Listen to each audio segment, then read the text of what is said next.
Amigos, hoje vamos falar de liberalismo. Liberalismo, essa maravilha que libertou o mundo da pobreza. Você já reparou que o liberalismo sempre parece funcionar melhor em países que não seguiram o liberalismo? Curioso, né? É tipo aquele coach financeiro que te ensina a enriquecer, vendendo curso pra gente pobre. A cartilha é sempre a mesma. Livre mercado gera desenvolvimento. O Estado atrapalha tudo. A iniciativa privada inova sozinha. Estado mínimo, meu patrão. Bonito, elegante, perfumado. Só tem um pequeno problema. A história olha pra isso e fala: que gracinha! Agora senta aqui que eu vou te mostrar o boletim. Porque quando a gente sai do PowerPoint de think tank e entra no mundo real, o discurso liberal começa a parecer um conto de fadas. Hoje, a gente vai desmontar 4 mitos: o livre comércio, a inovação privada, o capitalismo bonitinho e o Estado mínimo. E antes que alguém com foto de perfil de estátua romana comece a espumar nos comentários. Calma, respira. Desenvolvimento não é só PIB. É não ficar preso no modo NPC da economia mundial. Parabéns, Brasil. Você desbloqueou a skin Fazenda do Mundo. Sim, no curto prazo talvez, mas se o país destrói sua indústria, perde emprego qualificado, perde engenharia, perde cadeia produtiva, perde tecnologia e vira exportador de matéria-prima. A conta chega, e ela chega com juros compostos, dólar alto e humilhação diplomática. Porque país sem indústria vira aquele amigo que só leva gelo pra festa.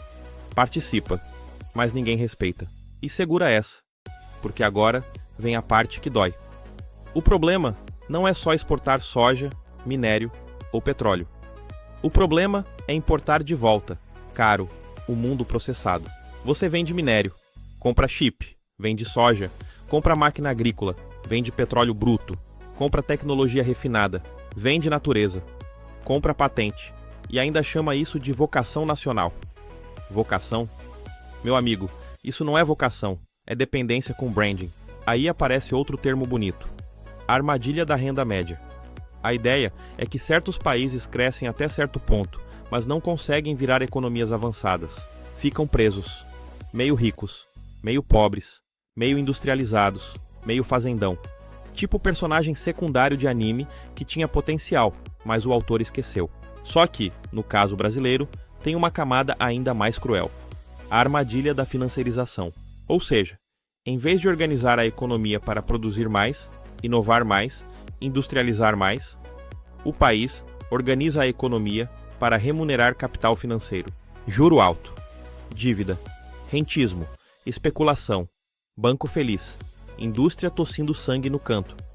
É como transformar um país inteiro num aplicativo de renda fixa. E claro que isso é vendido como responsabilidade. Austeridade, confiança do mercado, equilíbrio fiscal. Palavras bonitas. Quase dá vontade de chorar. Principalmente quando você percebe que o sacrifício quase sempre cai no mesmo lugar: investimento público, educação, ciência, infraestrutura, política industrial, salário, direito social. Mas quando o banco quebra, aí, subitamente, o Estado mínimo vira um mecha gigante saindo do oceano. Ativar protocolo socializar prejuízo. E lá vai dinheiro público salvar quem passou décadas dizendo que dinheiro público era o problema. Não é lindo? É quase poético. Uma poesia escrita em boleto. Agora vamos para o segundo mito: a iniciativa privada inova sozinha. Essa é uma das histórias favoritas do capitalismo pop. Um gênio numa garagem. Uma lâmpada acende. Ele cria o futuro. Só que aí você vai olhar a história da tecnologia moderna e percebe que essa narrativa está faltando alguns personagens. Tipo, o financiamento público, a pesquisa militar, as universidades públicas. Tipo remover o Tony Stark do Homem de Ferro e dizer que a armadura se construiu sozinha por meritocracia. Mariana Mazzucato argumenta que o Estado muitas vezes cria e molda mercados. E quando o assunto é tecnologia moderna, a lista fica constrangedora: internet, GPS, tecnologias de tela sensível ao toque, componentes de comunicação. Steve Jobs foi brilhante. Apple foi brilhante, o design foi brilhante, mas fingir que tudo nasceu magicamente numa garagem é infantil. Garagem não cria GPS, garagem não cria internet, garagem cria banda ruim, startup superestimada e, no máximo, um canal de podcast com microfone caro. O setor privado é excelente em transformar tecnologia em produto, escalar, vender, criar desejo, botar vidro bonito, embalagem branca e fazer você pagar R$7.000 num aparelho que vai te deixar ansioso às 3 da manhã. Mas a pesquisa pesada? Aquela que demora décadas? Quem costuma bancar? O público, o Estado, a universidade, o laboratório, a agência de pesquisa. Ou seja, o risco é socializado, o lucro é privatizado. E depois ainda dizem que o Estado é ineficiente. Ineficiente? Meu querido, o Estado bancou a base do brinquedo que você usa para reclamar do Estado no Twitter. Ou X. Ou seja lá qual nome o bilionário decidiu colocar no aplicativo. E agora vem a pergunta desconfortável. Se o Estado é tão inútil, por que toda grande potência usa Estado quando o assunto é tecnologia estratégica? Por que semicondutor tem subsídio? Por que defesa tem contrato público? Por que energia tem planejamento? Por que infraestrutura nunca nasce de um duende libertário com planilha Excel? Estranho, né? Quase como se desenvolvimento fosse planejamento histórico. E não, deixa o mercado resolver, escrito em caneca. Agora, a gente chega na parte que o liberalismo de Instagram geralmente pula. A origem histórica do capitalismo. Porque existe uma historinha muito conveniente. Era uma vez um monte de pessoas livres. Todas trocaram coisas voluntariamente. Algumas trabalharam mais. Outras trabalharam menos. As mais esforçadas acumularam capital. E assim nasceu o capitalismo. Fim. Moral da história. Acorde às 5 da manhã. Tome banho gelado. Compre meu curso. Que lindo. Que falso. O capitalismo moderno não nasceu num piquenique de trocas voluntárias, mas entre pequenos produtores sorridentes. Ele nasceu em meio a cercamentos de terras. Colonialismo. Violência estatal. Expansão imperial. Expropriação. Escravidão. Controle militar de rotas comerciais. E formação de mercados globais profundamente desiguais. Mercado existe há milênios. Capitalismo moderno é outra coisa. E quando olhamos para a Revolução Industrial, especialmente para o algodão,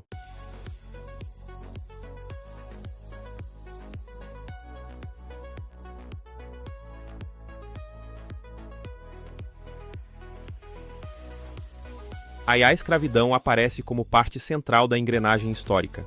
Historiadores como Sven Beckert colocam o algodão no centro da formação do capitalismo global.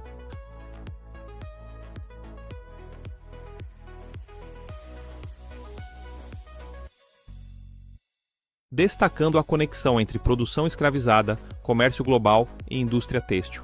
Há debate acadêmico sobre o grau exato dessa centralidade, mas a literatura da nova história do capitalismo argumenta que o algodão foi essencial. Ou seja, não é uma discussão simples. Mas uma coisa é difícil negar. A riqueza europeia e atlântica não se formou num vácuo moral. Ela passou por plantation, navio negreiro, trabalho forçado, colonialismo, extração e violência organizada. Então, quando alguém fala que capitalismo é só troca voluntária, a história responde: voluntária para quem, campeão? Voluntária para o senhor de engenho? Para o comerciante? Para o industrial britânico comprando algodão barato? Ou para a pessoa escravizada, arrancada da própria vida e transformada em ativo econômico? Essa é a parte que desmonta a fábula. Porque o capitalismo liberal gosta de aparecer de terno, falando em contrato, liberdade e eficiência. Mas, historicamente, muita coisa começou com corrente, baioneta e navio. Não é exatamente o tipo de detalhe que cabe num post motivacional. E olha a ironia máxima. Depois que a riqueza foi acumulada com proteção, violência, escravidão, império e Estado, o discurso muda. Agora é livre mercado. Agora é regra. Agora é abertura. Agora é livre mercado. Agora é regra. Agora é abertura. Agora é concorrência. Depois que o jogo foi vencido com cheat code, o vencedor exige que todo mundo jogue no modo difícil. O vencedor exige que todo mundo jogue no modo difícil. Bonito. Civilizado. Canalha, mas com gravata. Agora, chegamos ao grande espetáculo. A obra-prima. O plot twist que nem M. Night Shyamalan teria coragem de escrever. O Estado mínimo. Estado mínimo é uma ideia linda. Na teoria, menos impostos, menos burocracia, menos intervenção, mais liberdade. O problema é que, na prática, ele costuma funcionar assim: Estado mínimo para o trabalhador, Estado mínimo para o SUS, Estado mínimo para a escola, para a universidade, para a cultura, para a aposentadoria, Estado mínimo para o saneamento, mais Estado máximo para banco, Estado máximo para oligopólio, Estado máximo para subsídio empresarial, para socorro financeiro, Estado máximo para contrato militar, para infraestrutura que valoriza ativo privado, Estado máximo para pagar juros. É quase uma divindade econômica. O Estado é pequeno quando você precisa, e gigantesco quando o bilionário espirra. Ah, mas empresas precisam de segurança jurídica. Claro, todo mundo precisa. Mas curioso como segurança jurídica para pobre é cumpra o contrato. E segurança jurídica para rico é vamos renegociar, subsidiar, perdoar, socorrer.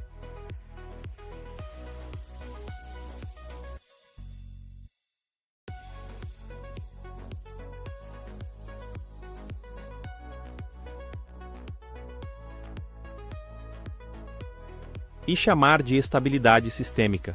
Estabilidade sistêmica. Nome técnico para: se a elite perder dinheiro, a sociedade paga. Hoje, inclusive, a política industrial voltou ao centro do debate global. A OCDE define política industrial como assistência governamental para impulsionar a economia.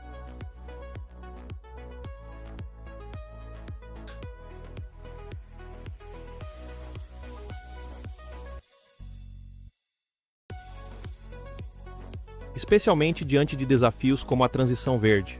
E a própria OCDE reconhece que governos sempre usaram política industrial, embora o desenho e o foco mudem ao longo do tempo. Resista. Nem os países ricos vivem no liberalismo puro que vendem em palestra. Só que aqui entra uma nuance importante. Política industrial não é mágica. Não é só jogar dinheiro público em empresa amiga e gritar desenvolvimento. A OCDE e o FMI também alertam para riscos: má alocação de recursos, captura por interesses privados e desperdício fiscal. Então a questão séria não é Estado ou mercado. Essa pergunta é pobre, é rasa, é debate de boneco de posto com podcast. A pergunta real é: que Estado? Para quem? Com qual projeto? Com qual controle social? Com qual estratégia? Porque Estado sem projeto vira cabide, mercado sem Estado vira concentração, e país sem indústria vira colônia premium, com shopping center. Os países ricos usaram o Estado para chegar ao topo. Depois, passaram a vender uma versão editada da própria história, tipo influencer, com harmonização facial. O liberalismo de cartilha apaga o Estado da inovação, apaga o protecionismo, apaga a escravidão da acumulação e o imperialismo da riqueza.